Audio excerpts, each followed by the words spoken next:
자, 모두 너도 나도 숟가락 얹고 가기 때문에 저도 숟가락 하나 얹고 가려고 합니다. 예. 지지난주죠. 제가 독서 토론하고 있는데 갑자기 속보가 났어요. 대한민국의 한강 작가가 노벨 문학상 받았다. 그래서 제가 그날 저녁에 같이 독서 토론하는 모임에서 얘기를 했죠. 아, 예스24 주가 엄청나게 오를 것 같다. 예. 근데 이게 이제 그러니까 그런 걸 아는 거 하고 안다고 해서 부자는 안 됩니다. 네, 실천해야 돼요, 실천. 저는 그거를 그 멤버들한테 다 얘기는 해놓고 안 샀어요. 안 샀더니 그 다음날부터 3일 연속 상한가 치더라고요. 그래서 2배가 올랐어요. 근데 이제 지금 다시 정상으로 내려오고 있는데 어쨌거나 우리나라에서 두 번째 노벨상, 첫 번째 노벨상이 노벨 평화상 김대중 대통령이 받았고 두 번째 노벨상인 노벨 문학상 한강 작가가 받아서 거기에 이제 너도 나도 얘기하고 있어서 저도 숟가락 하나 얹어 보겠습니다. 일단 한강 작가의 사주는 생각보다 명확하게 나와 있나 봐요. 그러니까 그 양력으로 드러나 있는 게 그게 맞는 것 같고 대다수의 이제 사이트에 들어가서 보면 다 비슷하게 나와 있어서 저도 그걸 가지고 얘기하는 겁니다. 그리고 뭐 숟가락 얹는 거는 저 옛날 학교도 숟가락 얹었더라고요. 연대 동문이라고 뭐 막 플랜카드 붙이고 뭐 어쩌고저쩌고 막 해놨던데 평상시엔 관심도 없다가 언제부터 연대가 그렇게 문과를 갖다가 문학과를 국어국문학과를 인정해 줬다고. 그래도 뭐 거기 나름 전통은 있습니다. 왜냐하면 예전부터 뭐 윤동주 시인부터 시작해서 뭐 한글 학자분도 있고 뭐 나름 전통이 있는 학교인데 어쨌건 거기도 지금 숟가락 얹고 있고 그래서 저도 얹는 건데 이분은 1970년 11월 27일 태어나신 것 같고 시간은 뭐 여러 가지 의견들이 있는데 저도 아침인 것 같아요. 그래서 경술년, 정해월, 신해일, 신묘시에 태어나신 분이고 신의 일주입니다. 신의 일주. 신의 일주. 신금이라고 하는 거는 보석이고 해수는 상관이고 근데 이분이 이제 태어난 월주가 정해월이에요. 그러니까 정화인 편관하고 밑에 해수 상관이 있어서 원래 이 상관하고 관, 편관, 정관은 부딪히는 관계입니다. 서로가 생각이 달라요. 관이라고 하는 거는 어쨌거나 뭔가 틀에 잡히고 그 시스템적인 내에서 뭔가를 하려고 한다라고 하면 상관이라고 하는 거는 어쨌거나 융통성 이런 걸 발휘해서 그 관을 무력화시키려고 하는 그런 의미가 있는 글자입니다. 그래서 예전에 조선시대 때는 이런 상관격 또는 편인격이란 건 뭐냐면 이제 어떤 하나의 분야에 꽂혀 있는 히키코모리 같은 그런 스타일의 격을 가진 여자분들을 며느리로 맞는 걸 별로 안 좋아했어요. 왜냐하면 그런 정상적인 우리 그냥 뭐 결혼 생활 또는 가정 생활 또는 여러 가지 국가적인 시스템을 수긍하고 사는 게 쉽지가 않기 때문에 뭔가 바꾸고 싶고 변화하고 싶고 뭐 그런 의미가 있어요. 그리고 또 하나 이제 이 해수 수라고 하는 수상관은 제가 이제 항상 창의력, 아이디어 이런 거 얘기할 때 수 얘기를 많이 하지 않습니까? 그러다 보니까 그런 창의력 아이디어가 기본적으로 깔려 있는 분이죠. 거기에 신금에 금이 3개나 천간에 투출했으니까 당연히 되게 뭔가 꼼꼼하게 좀 지독하게 하는 성향이 있어요. 그래서 인터뷰한 것도 보면 글 쓰는 거 되게 힘들고 어렵다고 하면서 정말 꾸준하게 써요. 이분 그 인터뷰한 내용 보면 오늘 집에서 쓰다가 뭐가 안 돼. 그러면 에어비앤비 같은 거 예약해가지고 장소로 옮겨요. 자기가 정한 글 써야 되는 분량 그게 꼭 책으로 안 나오고 뭔가 안 하더라도 그걸 채우기 위해서 환경을 바꿉니다. 장소를 바꾸기도 하고 또는 뭐 펜을 바꿔보기도 하고 뭐 여러 가지 등등등등 그런 걸 통해서 따박따박 쌓아가는 그런 일주로 볼 수 있겠죠. 그 하나 인터뷰 해주신 것을 봤는데 이분이 30년간 루틴이 매일 운동을 2시간을 하고 뭐 매일 책을 보려고 1시간씩 책을 읽는다고 이렇게 얘기를 하셨거든요. 그런 것도 이분의 성격에 좀 반영된 건가요? 그런 심경의 일주나 이런 것들이? 아니요, 이분은 그거 되게 힘들어요. 그걸 힘든데 해냈기 때문에 이런 성과가 난 겁니다. 약간 일주를 극복한 거라고 생각을 할 수 있을까요? 어떤 건가요? 일주를 극복했다기보다는 그 자신의 사주에서 정말 필요하고 소중한 걸 갖다가 루틴으로 만들어서 그걸 극대화시킨 바람에 나머지가 더 살아난 케이스죠. 왜 그게 그러냐면 이분은 전체적인 구성을 놓고 보면 차가워요. 따뜻한 사주가 아니에요. 그러면 따뜻한 사주가 아닐 때 제가 이제 항상 얘기하는 건 목화가 필요한데 이분 목은 있어요. 뭐 태어난 시간에서도 있고 그 외에 뭐 지장간에도 특히 해수는 간목을 가지고 있기 때문에 있는데 불이 없어요. 불. 자, 신금은 제가 항상 얘기하지만 보석이잖아요. 보석은 스포트라이트 받아서 반짝반짝 빛나는 걸 좋아해요. 그래서 이분 상 받았을 때 엄청 좋았을 거예요. 왜? 나 인정받았다 드디어 이제 난 스포트라이트 받은 거예요. 멘부커상 이런 거 받으면 막 엄청 좋았을 건데 그걸 하기 위해서 이분이 꼭 필요한 게 그런 루틴입니다. 관이라고 하는 거기 때문에 그 이분한테 화는 관이기 때문에 그래서 관이라고 하는 건 시스템적이고 무조건 반복적이고 정해져 있고 틀에 갇혀져 있고 이런 거예요. 근데 그게 잘 안 돼요. 이분은 성향상. 그래서 이제 또 검색해 보시면 아시겠지만 이분 또 이제 유명한 에피소드 중에 하나가 원래 결혼 안 하고 살려고 했다가 자식 낳는 것 때문에 남편하고 얘기했는데 애가 태어나서 수박 맛 보면 좋지 않겠냐. 그거에 감동 먹었다고 했잖아요. 수박 맛이 뭐라고.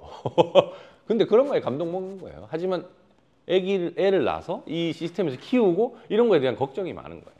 그러니까 그것도 싫고 그다음에 이제 결혼을 하셨다가 이혼하셨어요. 이분도. 그게 뭐냐면 그 남자가 여자분한테 남자 관이잖아요. 그 관을 2개를 유지하는 게 어려운 사주입니다. 근데 어쨌거나 지금 이 성과가 난 건 그 관을 죽으나 사나 20년 한 거예요. 자, 대운 2번을 한 거예요. 그게 언제냐면 36, 46, 20년 대운. 본인한테 이분은 이제 그 아까 얘기한 수상관, 수가 되게 자신의 아이디어고 창의력인데 그게 이분 6대운인데 6살부터 해서 96살까지 딱 2번 20년 들어와요. 그게 지금 36대운, 46대운에 수 들어올 때예요. 이 20년을 관을 써서 했기 때문에 요 20년 끝나는 해에 받은 거예요. 올해가 이 46대운 마지막 해입니다. 내년이면 56대운으로 이제 바뀌어요. 그러면 신사대운으로 바뀌어서 이제 정말 말 그대로 관을 얻게 됩니다. 그러면 뭐 교수도 할 수 있고 그다음에 아니면 더 명성을 얻어서 자기가 높은 자리에서 뭔가 하는 걸로 가는 거지 창의력은 이제 좀 떨어질 거예요. 그다음에 그런 뭔가 아이디어 이런 게 좀 이제 뭐랄까 이분도 얘기 뭐 인터뷰 보니까 60까지가 이제 거의 피크라고 하더라고요. 작가들은 그 아이디어 내고 뭐 그런 거 하는 게. 그래서 그게 이제 이분은 좀 빨리 와서 한 56세부터 올 거예요. 그래서 올해가 정말 마지막이었어요. 그 아이디어를 통해서 뭔가를 이루어 나가는. 그래서 그동안 20년 동안 본인이 그렇게 루틴으로 한 거에 결실을 마지막 해, 20년의 마지막 해에 이뤘다. 그래서 이분은 앞으로 이제 누구를 가르치거나 또는 뭐 좀 높은 위치에 올라가서 뭐 이런 걸 하는 게 오히려 더 좋아 보이고요. 이제 이런 명성을 바탕으로 해서 교수하시면 좋겠어요. 뒤에 이제 다 인수로 깔려 있어서 인수라는 건 이제 엄마의 마음이고 후학을 양성하고 뭐 연구하고 뭐 이런 거니까 본인의 어쨌거나 그러한 업적을 가지고 좀 더 후학들 그러니까 더 우리나라에 많은 노벨 문학상이 나올 수 있도록 그런 걸 좀 신경을 쓰는 그런 위치에 가시는 게 훨씬 좋아 보이고요. 그리고 이제 이분 아들 하나 있는 걸로 알고 있는데 네. 그 아들이 되게 소중한 사람입니다. 이 사람. 그 식신상관이 자식이기 때문에 원래 2 정도 있어야 되는데 뭐 그걸 다 창의력으로 쓰고 있으니까. 그러니까 기운이란 건 항상 정해져 있어요. 왜? 내 육체적인 한계, 나의 시간적인 한계가 있기 때문에 그걸 한쪽으로 많이 쓰게 되면 나머지에다가 시간을 쓰기가 어려워요. 그러니까 이분은 이제 어쨌거나 아들 하나 있으니까 나머지를 좀 보충해서 썼다라고 봐야 되고 또 하나는 돈복은 이제 뒤에 있기 때문에 막상 뭐 노벨상 받았다고 막 그렇게 부자 되고 이러지는 않을 것 같아요. 그런데 뭐 말년에 교수 하시면서 뭐 돈 좀 벌면 잘 벌지 않을까? 뭐 이번에도 마찬가지고 올해도 뭐 정제 들어와 있으니까 뭐 그런 거 많이 벌 것 같은데 하여튼 올해는 그 본인이 관을 얻을 수 있는 그 창의력을 발휘해서 관을 얻을 수 있는 마지막 해였습니다. 마지막 해. 그리고 이제 또 하나 얘기를 좀 비교해서 하려고 하는 것 중에 하나가 김규나 작가라고 지금 중앙일보에 칼럼 쓰시는 분이 뭐 엄청 비난을 했더라고요. 노벨상 받은 거 가지고. 근데 이제 당장 한강 작가보다 나이는 많으시더라고요. 전 젊은 줄 알았더니 역시 관리를 잘하셨나? 뭐 방송 타신 분이라 그런지 그런 것 같은데 근데 이제 이분이 그걸 한 이유를 사주보고 알겠더라고요. 이분은 관이 없어요, 아예. 그러니까 내가 되게 그 관을 얻고 싶어서 그런 외부적인 활동, 그다음에 이제 뭐 주목받는 그런 칼럼도 쓰고 뭐 이런 걸 많이 하는데, 자기가 보기에 별로 이제 그 뭐 사상이나 생각이 다르니까 그런 걸 써가지고 어떻게 노벨 문학상을 받지에 대한 그 질투? 이게 확 올라온 거예요. 확 올라와가지고. 그래서 이제 뭐 노벨상 그걸로 어떻게 받냐 뭐 이렇게 좀 저격하고, 뭐 조카가 고모한테 가가지고 그렇지, 조카가 보기에도 고모가 이상한 소리 하니까 뭐 그랬겠지. 그런 걸 근데 대놓고 올리잖아요. 그게 왜 그러냐면 이분은 기후일주입니다. 기후일주, 기토. 그러니까 자기만의 영역이 있어요. 그래서 그 안에서는 누가 뭐라고 하든 뭐 발광을 하든 막 주변에서 얘기하든 이런 거 관심이 없어요. 근데 이제 자기가 이제 그 얻지 못한 관을 누가 얻은 거에 대한 질투? 이게 확 올라와서 그런 거고. 그리고 또 웃긴 건 이 이제 글을 쓰는 방식이 그래서 달라요. 두 사람이.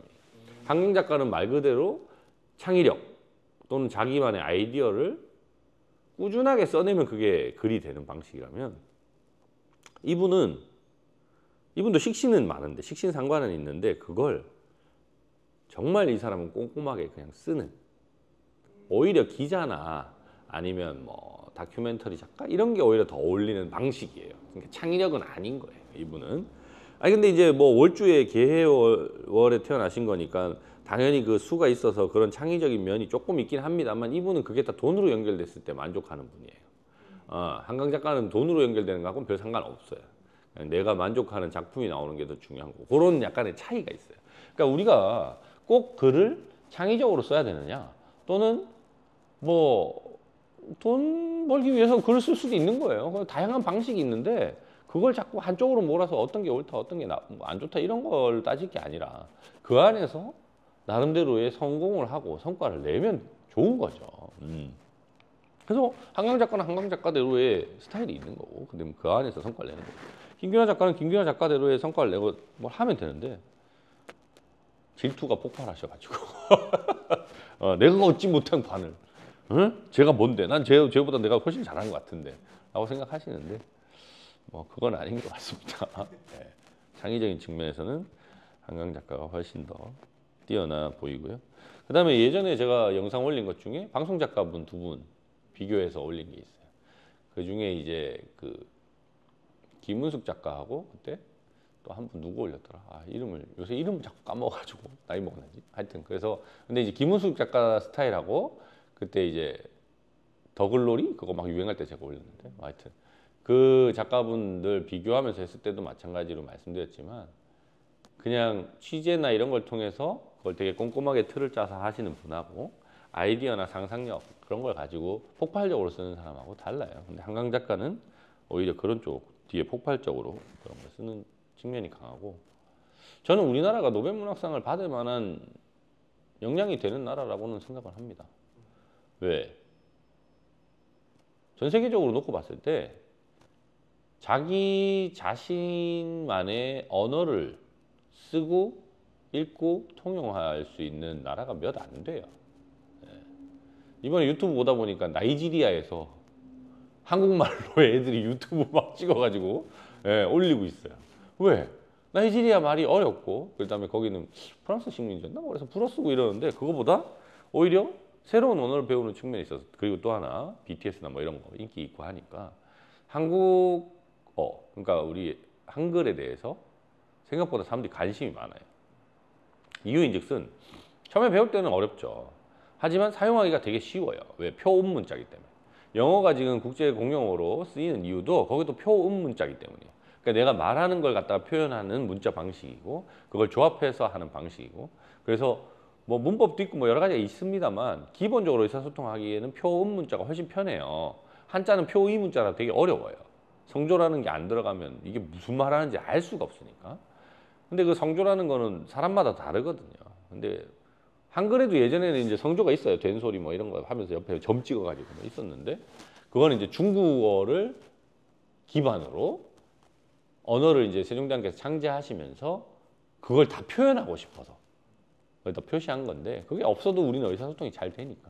근데 우리도 이제 장단, 눈 뭐 이런 거에 따라서 의미가 다른 건 있습니다만, 그런 측면에서는 되게 과학적이고 합리적인 언어이고 글자라서 주변에서 많이 쓰긴 하는데, 그런 언어에 내재되어 있는 시적인 그런 여러 가지 표현들을 어떻게 외국인들이 받아들일 수 있을까? 이게 저는 관건이었다고 생각하거든요. 그래서 한강 작가가 어쨌거나 노벨문학상 받는 데에 가장 큰 역할을 한 건 그 맨부커상 받을 때 그 번역해준 영국의 번역가. 그분 자기가 스스로 자발적으로 해서 했더라고요. 맡긴 게 아니에요. 자기가 한국말 공부해가지고 봤더니 너무 소설이 마음에 들고 그래서 똑같이 번역한 게 아니에요. 네, 외국 사람들이 더 이해할 수 있도록 영어권 사람들이 더 이해하기 쉽도록 단어나 이런 건 자기가 바꾼 거예요. 무조건 그 똑같은 단어 쓰지 않고. 예를 들어 뭐 우리나라 말 중에 누르스름하다 이런 거 영어로 표현하기 어려워요. 그럼 뭐 컬러, 표에 몇 번 뭐시기 어쩌고 이렇게 정확하게 할 수는 있겠으나 그게 문학 작품에는 어울리지 않아요. 그리고 뭐 슬프지만 아름다운 뭐 이런 거 외국 애들은 이해를 못해요. 뭐 그런 거 이런 거 한이란 단어는 없어요 아예. 그리고 뭐 옥스퍼드 사전이나 이런 데도 보시면 아시겠지만 합병 이런 거 없어요. 예, 그거 다 거기 그냥 한글로 그 영어 표시해가지고 돼 있어요. 그럼 그걸 어떻게든 저 사람들에게 전달이 돼야 공감이 일어나는 거잖아요. 근데 그분이 번역을 정말 잘한 것 같아요. 특히 채식주의자 그 번역 저도 다는 못 보고 일부를 봤는데 그러한 여러 가지 트라우마에 대한 내용들을 되게 우리나라의 언어의 시적 표현을 잘 녹였다. 그러니까 노벨 문학상을 받은 이유에 대해서 그 스웨덴 할리먼이 발표한 내용을 보면 국가 또는 사회적 트라우마에 대한 냉철한 관찰을 통해서 그걸 시적인 언어로 표현했다라는 게 명확한 딱 한 줄 이분이 상을 받게 된 이유예요. 그러니까 트라우마라고 하는 건 우리가 뭐 작든 크든 이렇게 가지고 있습니다만 그걸 시적으로 표현하는 그러니까 사람들에게 공감을 일으키고 또 뭔가 그게 문학 작품으로서 작동할 수 있도록 그런 언어적인 표현을 한다는 것 자체가 이미 문학상의 요건을 갖춘 거예요. 근데 이제 엄한 사람들이 뭐 왜냐면 이제 그 항상 이런 거 상 받고 이런 거는 도박 사이트가 있어요. 예, 뭐 투표도 그렇고 선거 이런 거 다 도박 사이트 있어요. 그래서 도박 사이트에 이분이 아무것도 거론이 안 돼서 이번에 그 도박에 건 사람들은 돈을 다 날렸습니다. 그래서 뭐 불만들도 많고 뭐 하던데 꼭 거기에 거론된 사람이 된다라는 보장은 없죠. 특히 이런 문학이라는 분야라든가 또는 뭐 노벨 평화상도 마찬가지 뭐 그런 거라 어쨌거나 우리나라의 그런 언어적인 문학적인 역량이 이제 거의 진짜 선진국보다 더 뛰어난 수준에 올라가지 않았나. 왜냐면 노벨 문학상 전체 받은 사람들을 쭉 놓고 보면 그 뭐 저기 파울로 코엘료나 뭐 또 저기 뭐 주제 사람하고 이런 사람들도 있긴 합니다만은 그 문학 활동이라는 게 되게 원활하게 잘 되는 그런 국가들이 대다수예요. 그리고 그런 문학 작품 그러니까 또 하나 사람들이 착각하면 안 되는 게 노벨 문학상은 작품으로 주는 게 아니고요. 그 사람으로 주는 거예요. 예, 어떤 작품 때문에 그 사람을 하는 게 아니고 그 사람에 대해서 전반적인 걸 가지고 주는 겁니다. 그러니까 예를 들어서 앙드레 지드가 받았을 때 뭐 시타르타로 받았다 아니면 뭐 데미안으로 받았다 이게 아니고 시타르타나 데미안 이런 전체적인 걸 놓고 봤을 때 앙드레 지드가 문학상을 받은 거예요. 그것도 좀 잘못 알고 계신 분들이 많던데 그러니까 한강 작가도 채식주의자 그 하나만 가지고 받은 게 아니고요. 소년이 온다부터 해서 뭐 여러 가지의 그런 트라우마 관련된 사회적 또는 국가적 트라우마 관련된 내용들이 한꺼번에 엮여서 받은 거라고 보시면 돼요.